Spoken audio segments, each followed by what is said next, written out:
Hi, I'm Coach Corey Wayne, and this is my video coaching newsletter. And the topic of today's newsletter is going to be I asked for a break. She dumped me a week later. Will she come back? Well, this particular email, this guy says he's known about my work for 10 years, but he only started taking it seriously and reading 3% Man about 6 months ago. And that's usually what happens with most guys, especially you guys have been following me for a while and you're familiar, you got great results.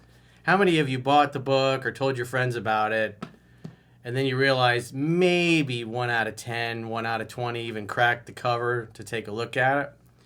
It's just most people will not do anything about this until they're in pain.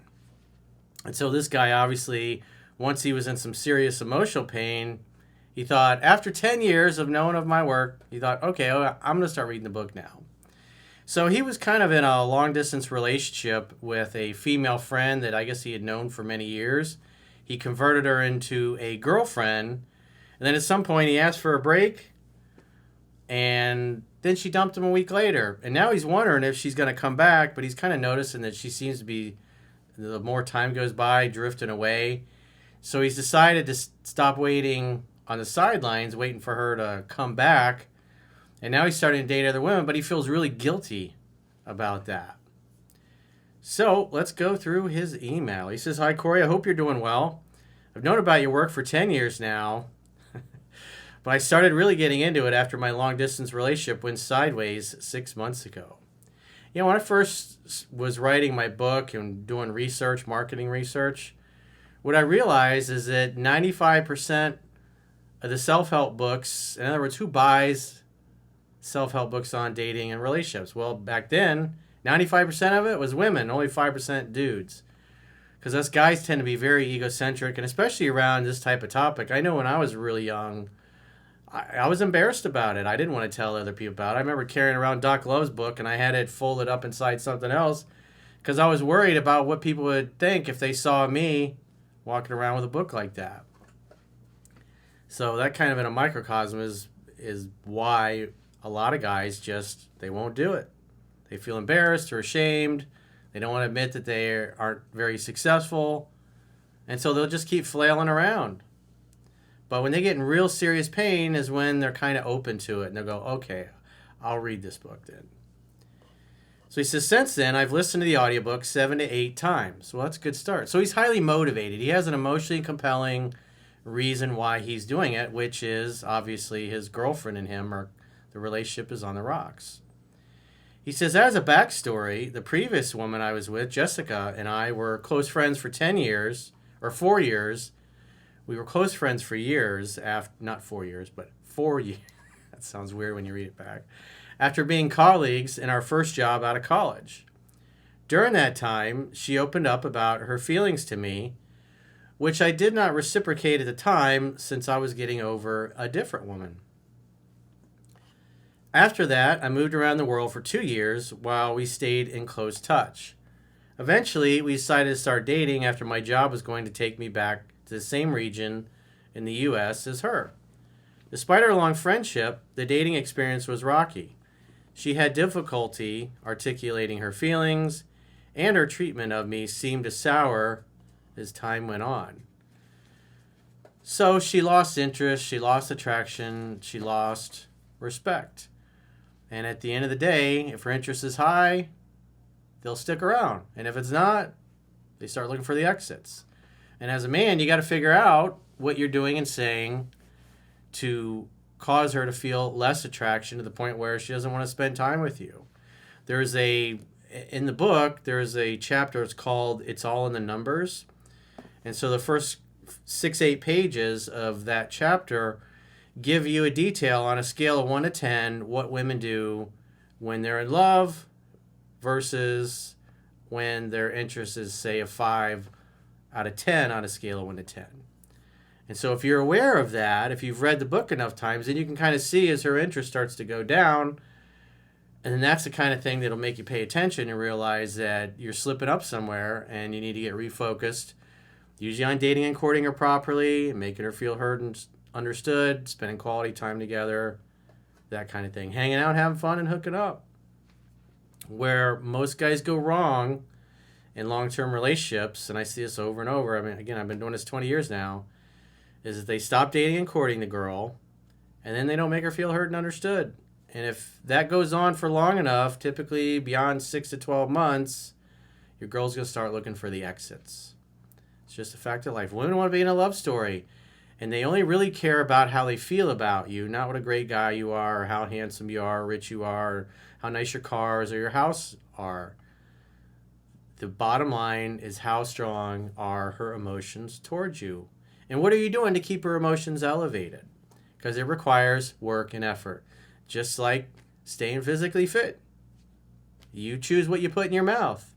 You choose to go to the gym. You choose to do cardio. You choose to run a few miles. Or you choose to be a couch potato. But as Jocko Willink says, discipline equals freedom. So you must be disciplined, even when you don't feel like it, in order to get and keep the things you want in life. On my part, I became increasingly excited about being with someone who genuinely liked me for so long, not paying enough attention to the fact that her feelings seem to no longer be where they once were. So this is a common mistake that guys make, is they focus on their feelings about the girl, and especially in this case, he just noticed that she's souring on him. So he's doing and saying things that are turning her off. But since he knew about my work for 10 years but never bothered to pick the book up, he didn't know what he was doing to turn her off until it was pretty much too late. Once he realized things were getting really bad, that's when he kind of picked up the book and started going through it. But by then, the damage is done. And when you're in a flat spin or a relationship death spiral at that point, and your feelings are all up in a bunch, your stomach is turned and tied in knots, it's hard to do more things right than wrong. It's hard to take corrective action. That's why it's much better when things are going well to read the book, fill in your knowledge gaps so you can completely avoid those things. But we know that most guys are just not going to do that until, like this emailer, are in serious pain where they're like, okay, I've been following this guy for 10 years. Now I need to take it seriously. He says, right before I moved, I asked to take a break. Whenever you ask a woman to take a break, you're basically putting into the relationship, you're putting it out there that you're thinking about breaking things off. Sometimes guys will suggest something like that in order to get the woman's attention and think, hey, threaten to break up with her, and that'll get her to change her attitude and change how she's showing up. Well, if she's already looking for the exits and you do that, she's like, wow, that makes my work pretty easy. Because women will often make you miserable enough to the point where they hope that you break the relationship off with them. And in this case, it's kind of, it looks like she was already looking for the exits and he just made it really easy for her. He says, which resulted in her dumping me a week later. Since then, we have been in absolute no contact for 6 months. However, from private social media, I'm certain she has deep regrets over the experience. Indirectly, via private social media, I've also demonstrated my openness to reconciliation. Well, trying to communicate on social media that you're open for a reconciliation is not the way you go about it. Because in this case, you suggest a break, which communicates to her that you're thinking about breaking it off. Then she actually goes ahead and blows the relationship up. And if you want to stay together, you got to let her know. Just like I discussed in 7 Principles to Get an Ex Back, which is why I don't want a permanent breakup. I just wanted to take a week or two to think about things and see where we're at and take stock of life. Again, you should never suggest taking a break to a woman. That's like starting the breakup process. And again, guys that do that typically are doing it because they're trying to use the threat of a breakup to get her to change her attitude or change the way she's showing up. It's one thing to say, well, if this doesn't change, then we're not going to work out.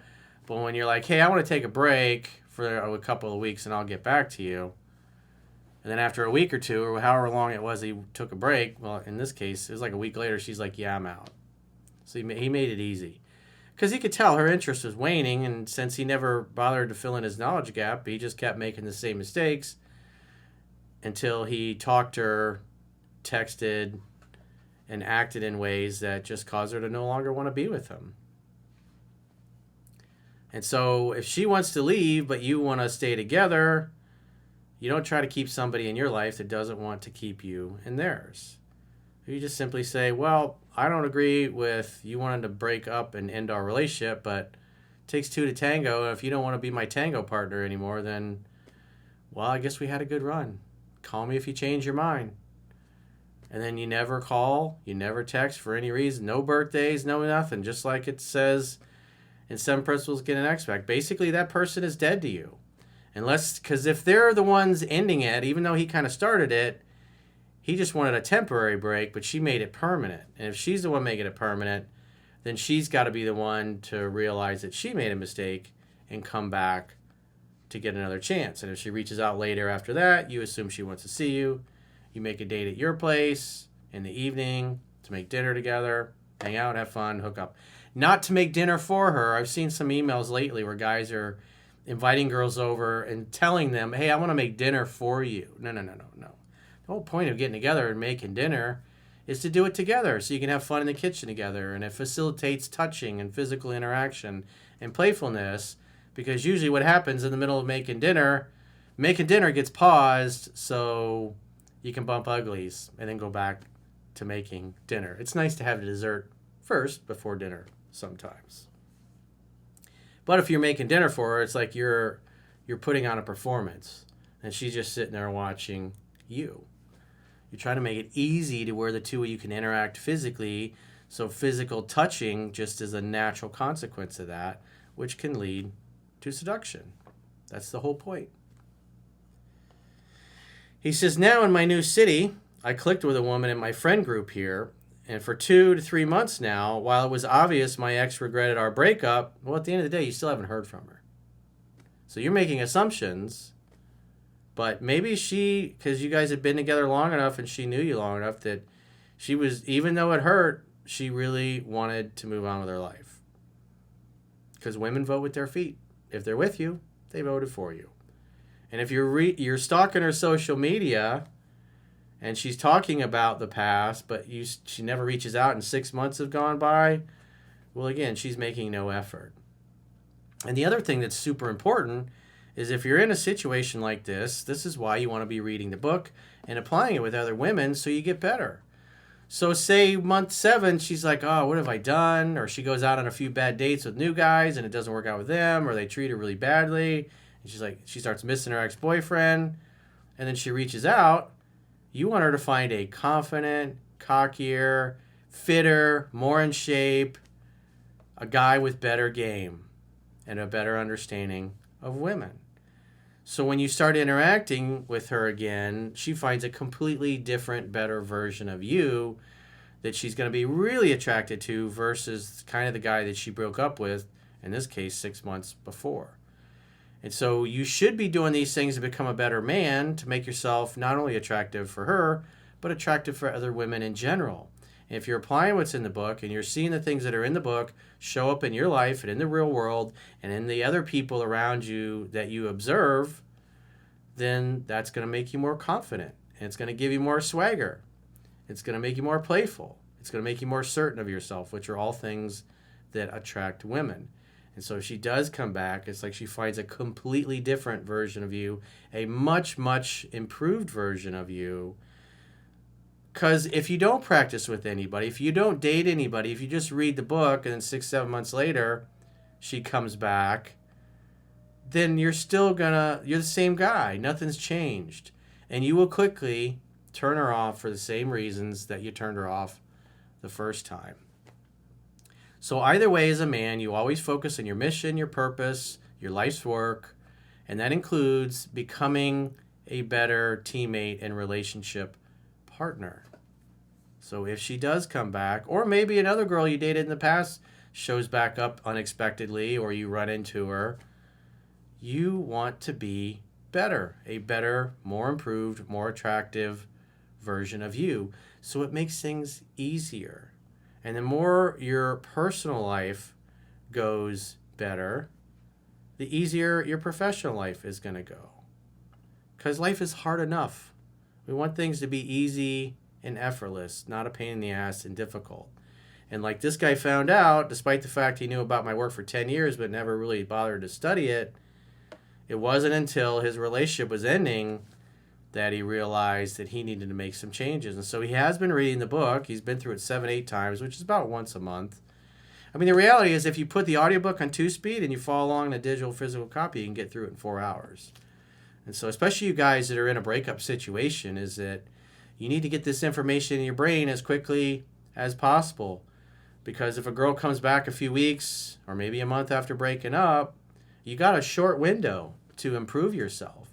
And if you got a couple other options, you add a couple girls to your practice squad, it'll help you not be needy, neurotic, desperate, overly compliant, soft and squishy, where she can push you around and walk all over you and treat you like a doormat. You'll be more inclined to set and enforce healthy boundaries when you have other choices and other options. But if she's the only thing you got going on in your life and you haven't seen her for 6 months, you've been reading the book, but you haven't interacted with one woman, you haven't been on one date, you haven't kissed another girl, you haven't done anything, then she comes back, you're going to be basically exactly the same. Now, in my new city, I clicked with a woman in my friend group here, and for 2 to 3 months now, while it was obvious my ex regretted our breakup, I've held off asking this new woman on a date. Well, that's definitely a mistake. Because again, the idea is repetition is the mother of skill. As the late great Aristotle said, excellence is not a singular act. It is a habit. You are what you do repeatedly. In the last month, though, the trickle of signs from my ex have started drying up, and I can no longer justify sitting on the sidelines. So I made a date with the new woman. Good for you, dude. That's what you need to be doing. Because like I talked about in yesterday's members-only video newsletter, to borrow a phrase from Trump, he said there's nothing like first-rate pussy. It will completely change your attitude. And when you're suffering over something that didn't work out, and then the hottest woman you've ever seen comes walking by, it's a complete attitude change. You completely forget about the other girl, and you're just focused on this new beauty that has magically walked into your world. Because oftentimes, if you're practicing this stuff, you might find somebody you like better, who you click with, who's easier going, easier to get along with. And then if the ex comes back, you might not be so inclined to want to jump back into a relationship with her. So he says, despite being dumped, I feel incredible guilt about moving on from my ex. This is what happens when you don't have a lot of experience. And obviously you're a good guy and you're holding out hope, probably because you, like most of us, saw too many Disney movies where it's meant to be, it'll be, and you'll just live happily ever after. But in the real world, you have to focus on being the most attractive version and competent version of yourself. This is what helps you to attract and keep the women you want in your life. So no matter what, as a man, you should always be trying to evolve to the next level, to grow, to become a better version of you. You don't want to just say, well, this is it, this is my lot in life, and I'm not doing anything else, because that leads to complacency and laziness and taking shortcuts to success, and that makes it really hard to maintain things in your life, especially your intimate relationships. But like I said, I felt the same way. It's, like I've talked about this, just the first few times applying the kiss test on dates with girls, that, it's holy shit, she looked at my lips, now I got to kiss her, and I'm in a room full of people, and you haven't done that enough, it's kind of scary. So you try to, you want to avoid it. Why? Because it's uncomfortable. That's not your comfort zone yet, because you don't have enough experience. And this guy clearly doesn't have a lot of experience with other women, and so he feels like he should be committed to somebody that, quite frankly, he broke up with 6 months ago. It's been over for a while. But if you haven't dated enough, that's just kind of natural. So you got to get out of your comfort zone. As Tony Robbins would say, your comfort zone is where you're most uncomfortable. In other words, you need to get to a place where you're consistently feeling uncomfortable, because that's how you're going to grow. And so as you grow and as you date new women and you sleep with new women, You're not the sting and the burn of the ex that didn't work out. The emotional charge on it is going to become less and less, and it's going to become diminished over time, so it has less of an effect on you. That helps you be calm, relaxed, because masculinity is calm. Feminine energy is chaos.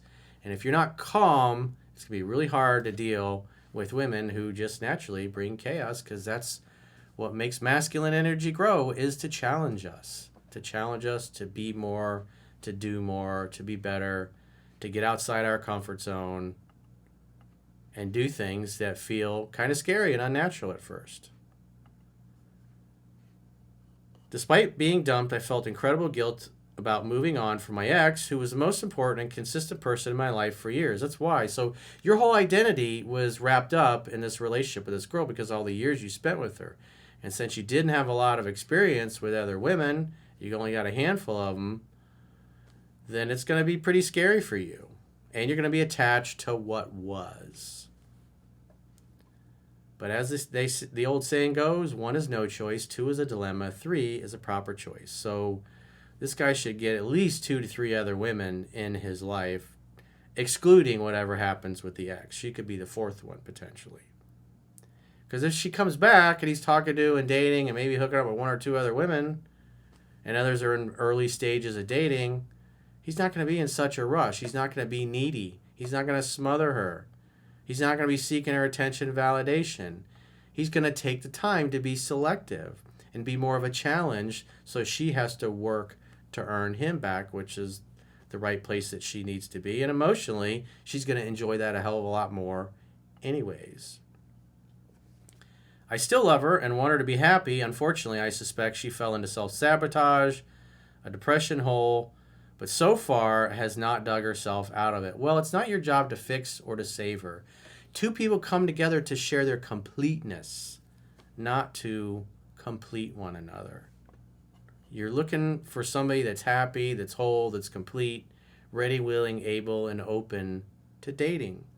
Somebody that's taken care and done the work they needed to do so they could be a good teammate and partner. And it doesn't sound like she's done the work on herself that she needs to do, and it's not your job to fix her or to save her. You're looking for a teammate and an equal, not a fucking project. It's not your job to be her daddy. It's not your job to undo the fuck-ups that her parents did.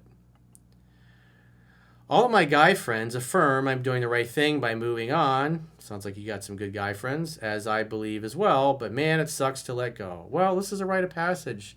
The more this happens and the older you get, there will be plenty more like this. This is just the way life goes. But you're young, it's new to you, but take it from a dude that's 55, it's like, all breakups suck. Not a single one have I enjoyed in my life. But the more you go through it, you realize eventually better comes, and you get over it, and life moves on. And as you get better, your life gets better, and things get smoother. But it's just part of life.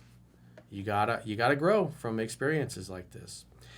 So if you got a question or a challenge and you want to get my help, go to understandingrelationships.com, click the coaching tab at the top of your screen on any page of my website, and book a coaching session with yours truly. If you haven't already signed up for our exclusive premium members only content in the video description of this video, you can join. There are links to join on YouTube, or you can join on Spotify, or you can join at our website. You can do a 7-day free trial on the website, plus you get the email analysis that goes along with all of these video newsletters. You can do a monthly plan or an annual plan on the website, and if you choose an annual plan, you get a 25% discount for choosing the annual plan at the end of the 7-day free trial. There's hundreds and hundreds of members-only videos and classes on the book, 3% Man, and the book Mastering Yourself, where we literally go page by page, and the book's got an ongoing weekly class on both of them to really give you an additional learning tool to help you learn and own the principles that are in the book. Plus we do viewer questions. We got a lot of great members only content there. Go check it out. Again, the links are in the video description of this video, or you can just go to understandingrelationships.com, click the plans tab, and do a 7-day free trial. Until next time, I will talk to you soon.